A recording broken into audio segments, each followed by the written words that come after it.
नंदनियाल, कैसे हैं आप सब। हमने लास्ट वीडियो में क्लास 12 मैथ्स का एक्सरसाइज 3.2 का क्वेश्चन नंबर 10, 11 और 13 नंबर क्वेश्चन कंप्लीट किया था। आज हम इसका नेक्स्ट क्वेश्चन कंप्लीट करते हैं। तो सबसे पहले हम इसका क्वेश्चन नंबर 12 करते हैं, जो मैंने बोला था कल नेक्स्ट वीडियो में आपको बता दूंगा। तो पहले क्वेश्चन नंबर 12 देखो। इसने बोला एक ए मैट्रिक्स है और एक मेरे पास जिसकी कंडीशन ये है एंड इसकी से बोला आई मैट्रिक्स है, इसका हमने 2 into 2 का है, तो इसका मतलब प्रूव करनी ये वाली कंडीशन। जैसे बोला एक इकाई आव्यूह A में यदि I का क्रम 2 into 2 हो तो इसे बोला ये कंडीशन सिद्ध कीजिए। तो ये कंडीशन सिद्ध करने के लिए सबसे पहले मेरे को I कंडीशन है, I मैट्रिक्स लिख देता हूं जो दी मेरे पास 1 0 0 and 1 जिसका ऑर्डर 2 into 2 है। मेरे पास A मैट्रिक्स की कंडीशन क्या है, इसको ऐसे पढ़ा रहने देते हैं tan x by 2, यहां पे कितना है tan x by 2 and 0। तो मैं क्या करता हूं, सबसे पहले इसका LHS पार्ट है ना, LHS पार्ट को सॉल्व करके यहां पे ऐड कर देते हैं। LHS पार्ट मेरे पास कितना आ रहा है, इसने बोला है I plus A होना चाहिए। I मैट्रिक्स मेरे पास है 1 0 0 1, इसके अंदर ऐड करूंगा क्या मैं ये वाली कंडीशन, ये लिख दिया मैंने, इतना आ गया। क्लियर। अब मैं इसको अगर इसमें ऐड करता तो 1 में 1 0 का ऐड करते तो 1 आएगा, इसमें से इसको माइनस करते हैं तो माइनस का tan x by 2 आ जाएगा, इसमें इसको ऐड करते तो tan x by 2 आ जाएगा और लास्ट इसके अंदर इसको ऐड कर दिया तो 1 आ जाएगा। मेरे पास देखा जाए LHS पार्ट आ गया, तो मैं इसको LHS पार्ट को यहां पे लिख देता हूं क्योंकि हमें लास्ट में LHS पार्ट इसी के जैसा तो लाना है। तो इसको मैं यहां पे लिख देता हूं 1 minus tan x by 2 और यहां पे आ रहा tan x by 2 and 1। Clear. ये मैंने कंडीशन यहां पे लिख दी है। अब मेरे को क्या करना है, इसका जो RHS पार्ट है उसको सॉल्व करके मेरे को कंडीशन एक तो बनानी है, तो बनाते हैं अपने इसका RHS पार्ट ये वाली कंडीशन को। ठीक है, इसको मैं रख कर देता हूं। तो मेरे को मेनली ये वाली कंडीशन प्रूव करनी, क्योंकि LHS पार्ट की ये वाली कंडीशन तो आई है हमारे पास। अब देखो ध्यान से देखना, RHS पार्ट आई है ना, तो सबसे पहले मैं क्या करता हूं, एक थोड़ा सा छोटा बनाने की कोशिश, जहां पे मेरे पास tan x by 2 लिख रहा है मैं इसको लेट कर देता हूं। इस बार मान लेते हैं, माना कंडीशन वापस वही है, लिखेंगे वापस वही, मान लेते हैं क्या भाई tan x by 2 इसको मैंने स्मॉल t मान लिया। वैसे क्या दिक्कत हो रही है, लेकिन थोड़ा सा मान लें तो थोड़ा कि बार बार स्पेस बड़ा रहेगा तो लिखना बार बार पड़ेगा, थोड़ा इजीली सॉल्यूशन हो जाएगा। तो देखो कैसे, RHS पार्ट की कंडीशन है I minus a, पहले जो कंडीशन है वो वही लिख देता हूं, cos x minus sin x और cos x। क्लियर। अब मेरे पास I है, I में से मेरे को माइनस क्या करना, I मैट्रिक्स लिख देता हूं, इसमें से मेरे को माइनस क्या करना है, ये करना मेरे को a को माइनस करना। तो a मेरे पास क्या आ रहा है, a ना, तो जहां जहां मेरे पास क्या चल रहा है भाई, tan x by 2 वहां पे t लिख रहा हूं, स्मॉल t, ये है t और यहां पे आ गया 0। अब मेरे पास इसके साथ में कंडीशन चली cos x minus sin x and cos x। और पहले मैं इस वाले पार्ट को सिंपलीफाई कर लेते हैं, ध्यान से देखना स्टूडेंट। 1 में से माइनस गया 0 तो यहां पे 1 ही रह जाएगा, फिर यहां पे 0 में से minus t minus minus plus का t रह जाएगा, 0 में से माइनस t गया तो माइनस t रह जाएगा, 1 में से माइनस 0 गया और 1 रह जाएगा और यहां पे कंडीशन मेरे पास ये ऐसी की ऐसी रह गई। अब मेरे को क्या करना है, जो हमने 11th क्लास में कुछ फॉर्मूले पढ़े थे उन फॉर्मूलों को मैं साइड में लिख देता हूं, फिर इसी की जगह रख करके यहां पे लिखूंगा। तो सबसे पहले इसके फॉर्मूला लिख देते हैं। देखो हमने एक फॉर्मूला पढ़ा था cos 2 थीटा का, cos 2 थीटा का किस टर्म में चला, tan थीटा में। tan थीटा में फॉर्मूला क्या था, 1 minus tan square theta upon में 1 plus tan square थीटा। ऐसा कैसा मेरे पास sin 2 थीटा का फॉर्मूला था, तो अब था 2 tan थीटा अपॉन में 1 plus tan square थीटा। ये तो फॉर्मूला था मेरे पास, जब 2 थीटा की कंडीशन होती है, अगर थीटा नहीं होता था तो cos थीटा का फॉर्मूला ओनली बन जाएगा मेरे पास 1 minus tan square क्या बन जाएगा भाई, x हो रहा है ना, तो x की कंडीशन भी लिख देता हूं, x by 2 1 plus tan square again x by 2। ऐसा कैसे sin x की बात करते हैं, sin x लिखना है 2 tan x by 2 और 1 plus tan square x by 2। तो हम क्या करेंगे, अभी इस फॉर्मूले का यूज मैं यहां पे ले रहा हूं, मल्टीप्लाई बाद में करूंगा, पहले इसकी कंडीशन को लिखूंगा और इसकी कंडीशन में भी ध्यान रखना, जहां जहां मेरे पास क्या चल रहा है tan x by 2 है ना, इसको भी मैं साइड में शो कर देता हूं। उसको मैं ऐसा लिखने वाला हूं 1 minus t square और 1 plus t square और यहां पे 2t अपॉन में 1 प्लस टी स्क्वायर। ध्यान रखना भाई, समझ में आ गया होगा सर मेरे अकॉर्डिंग।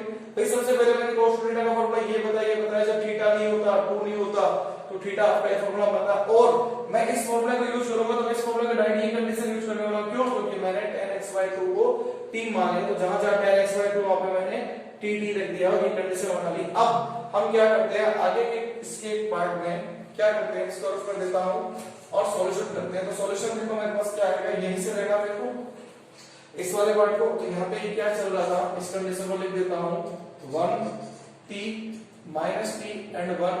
यहाँ पे कितना आ जाएगा cos की जगह, तो cos की जगह ये रखना है ना, तो हो जाएगा 1 minus tan square 1 plus tan square, और सेकंड वाला पार्ट इसी के साथ में क्या आएगा मेरे पास साइन है, तो इसको मैं लिख देता हूँ 1 माइनस सॉरी क्या 2t 1 प्लस tan स्क्वायर, और अगेन मेरे पास साइन आ रहा है तो यहाँ पे आ जाएगा पॉजिटिव में इस बार, और यहाँ पे क्या चला cos x, वापस वैसा का वैसी कंडीशन आ गई। जहां जहां मेरे पास क्या था cos x sin x था उसकी जगह मैंने ये वाली कंडीशन लिख दी। फॉर्मूला लगाने के बाद ये आपको साइड में शो करना है, ये बात ध्यान रहे।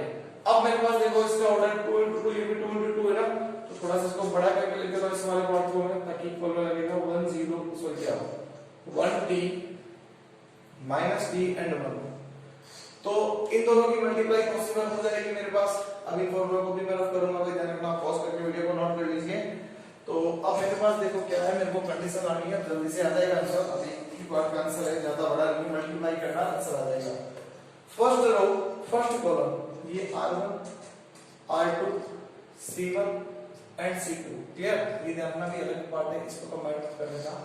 c1 c2 ले रहे हैं तो भाई इसकी मल्टीप्लाई मैं इसके साथ करता हूं, ये काम करता हूं, इसको भी रफ कर देता हूं थोड़ा पार्ट ऐसे में लिख तो दिया होगा, तो आप फॉर्मूला में देख लेना क्वेश्चन में कचरा ना हो जाए इसके लिए थोड़ा सा।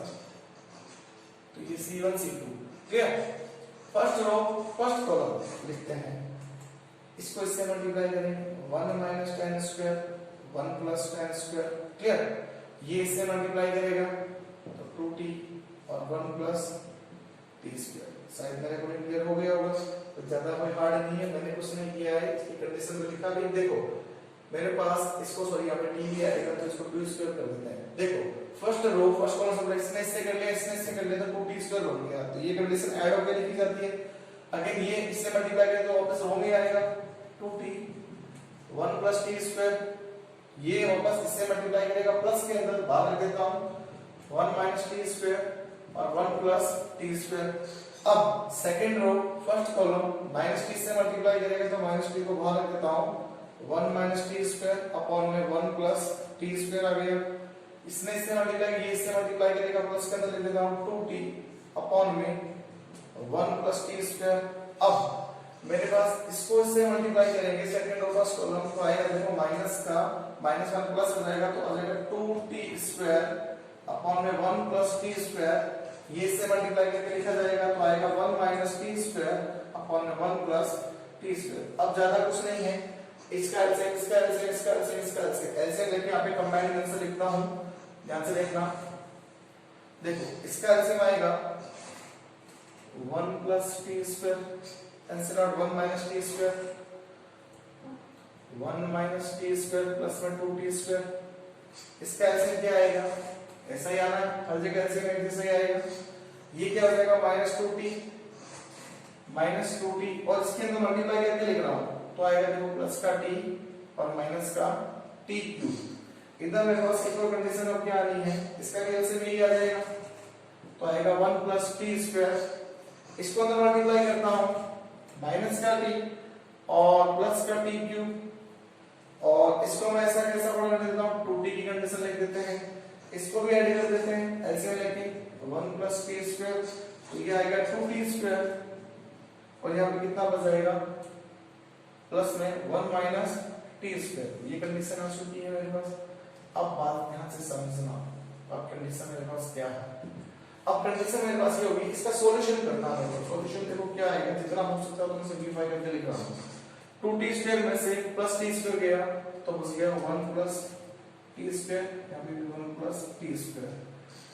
भाई मेरे पास क्या हुआ 2t में से t गया माइनस का t तो माइनस का टी और माइनस का टी क्यूब, ये लिख देता हूं माइनस का टी क्यूब, आगे स्टेप में इसको कॉमन लूंगा तो आगे स्टेप में स्टेप को उड़ा लेते हैं।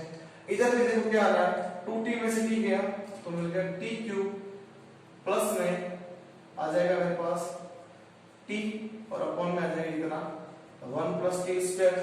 इधर भी मेरे पास क्या आएगा, भाई 2t स्क्वायर में से t स्क्वायर गया तो बच गया t स्क्वायर प्लस 1 अपॉन में आ रहा है 1 प्लस t स्क्वायर। क्लियर? तो आप इसको वीडियो को यहां तक क्वेश्चन को पॉज करके नोट कर लीजिए। नेक्स्ट मेरे पास से क्या है, आगे थोड़ा सा बस आंसर आया हुआ है, वैल्यू पुट करनी है। अब देखो ये इससे कैंसिल आउट हो गया, ये इससे कैंसिल आउट हो गया और यहाँ पे तो बच गया मेरे पास 1, तो पता चल रहा है यहाँ पे 1 यहाँ पे 1 आ रहा है, लेकिन यहाँ पे आंसर नहीं आया तो हम क्या करते हैं, देखो ध्यान से माइनस t को कॉमन ले लो तो 1 plus t square 1 plus t square, ऐसा कैसा है प्लस t को कॉमन ले लो तो मेरे पास बचेगा t स्क्वायर प्लस 1 और अपॉन में 1 प्लस t स्क्वायर, ये कैंसिल आउट हो गया 1 आ गया, ये से कैंसिल आउट, ये से कैंसिल आउट, मिला क्या 1 माइनस t t एंड 1। देखा जाएगा d को स्टार्टिंग में क्या माना था 10x/2, तो ध्यान से देखो 1 माइनस 10x/2 10x/2 और 1, तो लास्ट में हम लिख सकते हैं क्या LHS इक्वल में RHS thanks to SP। pause the video, write down।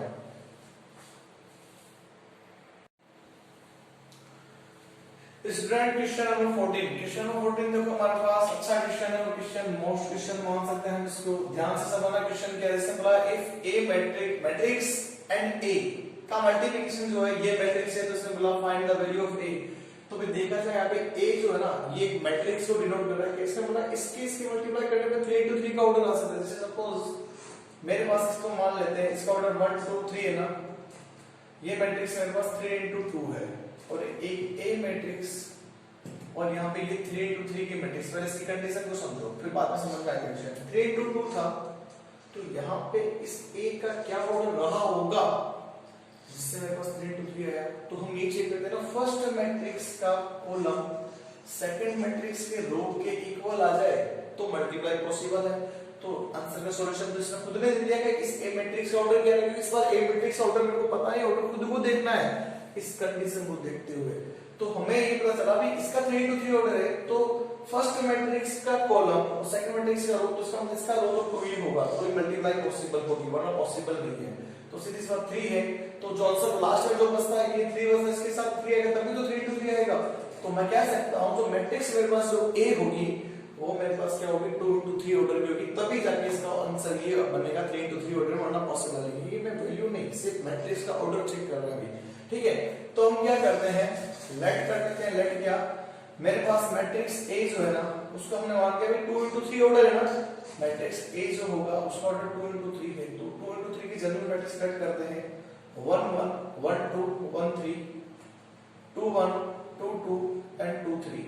ये मैंने यही माना क्यों है, क्योंकि मेरे को पता चला था अभी इसका जो है ना ऑर्डर मेरे पास जो है वो 2 into 3 रहेगा तो ही मल्टीप्लाई पॉसिबल है, वरना नहीं है। तो हम लिख लेना लेट किया, हमने इसको माना है, तो इस ए मैट्रिक्स की ये जो 6 एलिमेंट है इसको फाइंड आउट करना है। तो लिखते हैं कंडीशन, ये 1 है 0 है 2 है -1 है -3 है एंड 4 है। मैट्रिक्स ए लिख देता हूं 1 1 1 2 एंड 1 3 2 1 2 2 एंड 2 3। ये कंडीशन थी है जो मेरे पास इसके इक्वल आ गई 1 -4 and 3 -2 -10 and 6 13 20 and -9।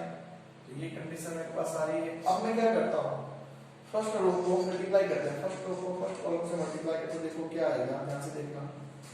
First row first में अपने पास कॉलम से मल्टीप्लाई होगा, ये R1 R2 एंड R3 है, C1 C2 and C3। First row first column, इसको से मल्टीप्लाई किया 1 1, बाकी 0 लिखने की जरूरत नहीं है। ये से मल्टीप्लाई करेगा 1 2 0 आएगा, लिखने की जरूरत नहीं। इसको से मल्टीप्लाई करेंगे 1 3 फिर 0 आएगा, लिखने की जरूरत नहीं। ये हो गया सेकंड रो फर्स्ट कॉलम, तो यहाँ पे आएगा 2 a 1 1 -2 2 1। यहाँ मैं थोड़ा सा बड़ा करके लिख देता हूँ वरना फिर थोड़ा सा कच्चा मसाला लगेगा, थोड़ा स्पेस देके लिख देते हैं। तो देखो मेरे पास पहले कंडीशन में तो यही आने हैं 1 2 एट 1 3, ठीक है।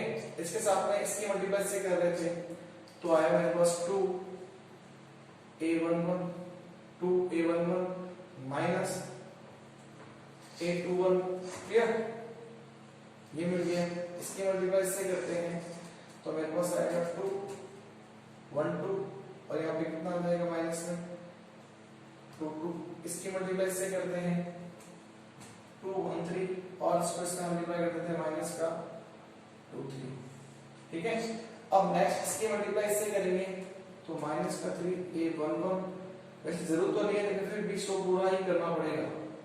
इसकी मल्टीप्लाई से कर दी, इसको इससे कर दिया, फिर इसकी मल्टीप्लाई करेंगे माइनस का 3 1 2 और प्लस में आ जाएगा 4 a22।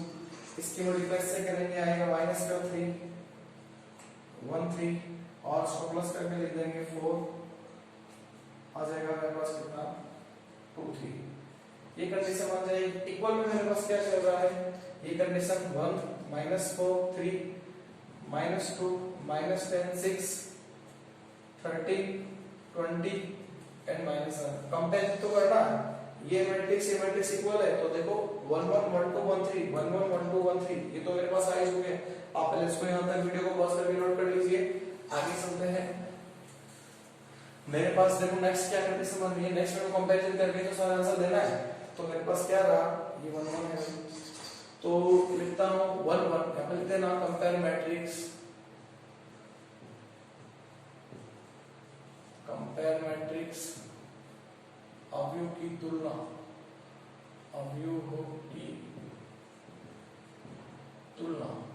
तो देखो मेरे पास क्या आ रहा है, 1 1 कितना आ रहा है 1 1 आ रहा है 1 1 2 कितना आ रहा है, वो आ रहा है -4 और 1 3 कितना आ रहा है 3। ये तो ये बन गया। इसको मैं इसके इक्वल में लिख सकता हूं, भाई मेरे को क्या चाहिए, मेरे पास 1 1 आया है तो मेरे को क्या चाहिए 2 1 2 2 2 3 भी चाहिए ना। तो या तो ये ले लो, जैसे इसको लेके सोल्व कर लो, कंपेयर करेंगे, इसको लेके सोल्व कर लो तो भी ऐसा है। तो मैं इसी कंडीशन में लेता हूं तो कंपैरिजन चल रहा है मेरा 2a11 a21 इक्वल में कंपैरिजन करने पर आ रहा -2। ध्यान से देखो 1 1 की वैल्यू कितनी है 1, 2 into 1 यहाँ पे कितना आ रहा -2 1 तो आ रहा -2। इसको मैं शिफ्ट कर दूं माइनस का 8 2 1 तो ये कितना आ रहा -2 तो ये a21 माइनस का ये -4 कैंसिल आउट हो गया। 2 1 इक्वल कितना आया 4। ये आंसर भी आ चुका है, क्लियर, 4 आंसर आ गया ना मेरे को। कैसे अभी हमने 2 1 फाइंड आउट कर लिया, ऐसे अब हम क्या करेंगे, इसको कंपैरिजन करते हैं 2 1 2 -8 2 2 इक्वल में कंपैरिजन चला -10 तो रखा 2 into में 1 2 की वैल्यू है -4, ये आ रहा माइनस के अंदर 2 2 -10 ये हो जाएगा -8 और यहाँ पे आ जाएगा -2 2 -10। इसको तो शिफ्ट करूंगा -2 2 -10 और +8 तो -2 2 इक्वल में कितना आएगा, मेरे पास आ गया -2 2 से 2 माइनस से माइनस कैंसिल आउट हो गया तो 2 2 भी मेरे पास कितना आ गया, ये आ गया 2। फिर अब मेरे पास जो आगे है इसकी कंडीशन, आगे मेरे पास क्या करना है, आगे एक कंडीशन और रहेगी मेरे को इसकी वैल्यू सीख, तो मैं इसको एक बार वीडियो को यहां तक आप पॉज करके नोट कर लीजिए, मैं इसको रफ कर रहा हूं ये वाला पार्ट। तो मेरे पास अब नेक्स्ट जो वैल्यू आएगी लास्ट आएगी मेरे पास 2 3 तो इसको मैं यहां पे कंपैरिजन कर देता हूं 1 3 माइनस का 2 3 इक्वल में कितना आ रहा है 6 आ रहा है। 1 3 की वैल्यू कितनी आ रही है 3 आ गई -2 3 इक्वल टू 6। इसको तो शिफ्ट करो माइनस का 6 से -6 कैंसिल आउट हो गया, माइनस का 8 2 3 इक्वल टू आ रहा है 0 तो 2 3 इक्वल में 0 लिख सकते हैं। तो हमारे पास क्या हो, देखो सारी वैल्यू आ चुकी है। अब मैं सारी वैल्यू क्या करते हैं, एक मैट्रिक्स बना के शो कर देते हैं। तो वो मेरे पास क्या बन जाएगा, जो मैट्रिक्स A मेरे पास बन रही है वो कुछ ऐसी बनेगी 1 आ गया -4 आ गया एंड 3 आ गया, यहाँ पे आया था 4, यहाँ पे आया था 2, यहाँ पे आया था 0। तो ये बन गए मेरे पास 4 into 3 ये matrix. Clear, pause the video, write down. Student ध्यान रखना, अच्छा क्वेश्चन था, एग्जाम में कोई मोस्ट है तो थोड़ा ध्यान से सॉल्यूशन करना और अच्छे से इसका एक बार रिवीजन करना। ओके।